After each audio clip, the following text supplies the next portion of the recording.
Okay? Kung maghisgutan tayo.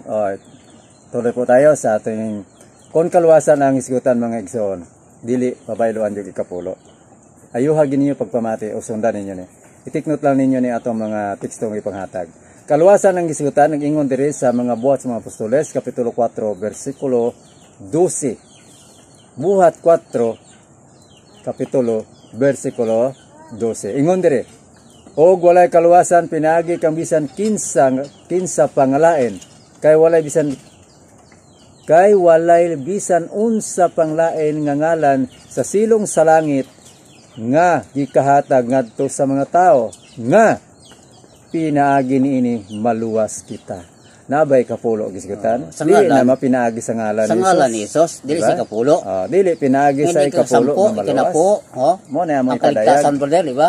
Kung maghisgutag kaluwasan ni ana ang buhat 4 bersikulo 12. Mo na ato ang tinaw nga sa pangalan ni Jesus Christ. Ipasabot sa ngalan ni Ginoong Hesus. Dili sa pangalan sa ikapulo nga bayan sa imong abot. Ayaw ingna. Kung di ka matag ikapulo, 10% sa imong abot, di ka maluwas. Kini nga teksto ang atong makita, mabasa. Kaluwasan, wala sa ikapulo. Kung muhatag ka man igsoon, kung daghan ka magbahandi, panghatag sa mga kabos nga nagkinahanglan, kay bulahan ang muhatag, nag-ingon atong Ginoo.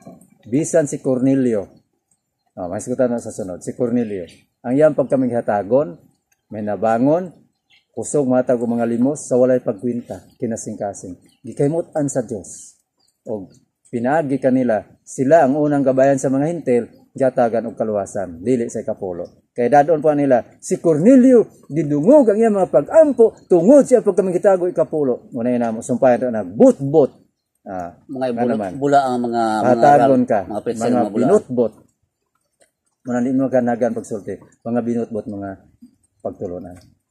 Okay, partner. Okay. Masulod kita sa sulat ng Apostol Pablo, dugang paliwanag para matinawan na to ang mga kaigsunan tanan no. Bayan sa tithing, bayan sa kapulo, bayan sa 10%, nga wala kita ilabot na ini sa panahon Jesus Christ, wala magturo si Jesus Christ nga kita kailangan mo hatag mo bigay ng ika-10, ika-10 bahin, wala. Pero sa uban gihimo kini panapi. Nga gyud sa panapi ato. No, di lang target og point sa mga ngalan sa mga tao o reliyon. Kadaghanan lang sa mga magwali o mga ubang mga grupo, gihimo kani panapi nga naman.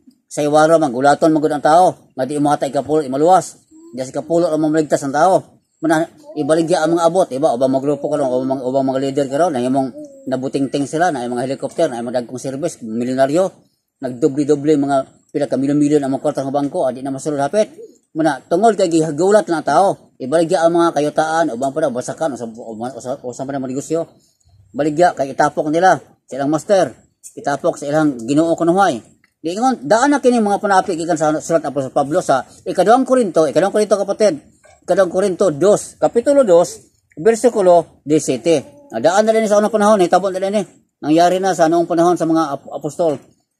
Ikaduhang Korinto 2:17 giingon na Apostol Pablo dire. Kay kami dili ingon sa daghan nga nanapi lamang pinaagi sa pulong sa Dios. Nanaday pagpanapi sa unang panahon sa mga apostoles. Dili katingalahan. Dili katingalahan pero karon ni dami, sobrang dami.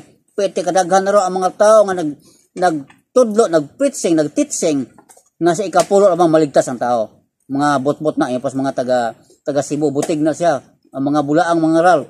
Kaya na Pablo, dili kay para sa uban nga gipanapi lamang, no? Pinaagi sa pulong sa Dios, gipanapi ang pulong sa Dios. Mandahag kay mga saywar, mga gulat sa mga tao para matag 20%, panapi na. Di na panapi. Si Apostol Pablo gisulti daan doon panapi kani adto. Nga ingon dire. Nga ingon nga mga matinutud-on, maytud-on kuno kay mga pastor, mga alagad ubo sa mga profesyon nila na maytud-on kuno.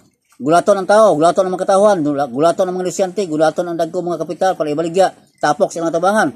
Yan dire, kung dili ingon sa gikan sa Dios, dili gikan sa Dios, sa tubangan sa Dios, nagasulti kami tungod kang Kristo. Amen. Nagasulti si Apostol Pablo tungod kang Kristo para kita makalikay kita mga panapi.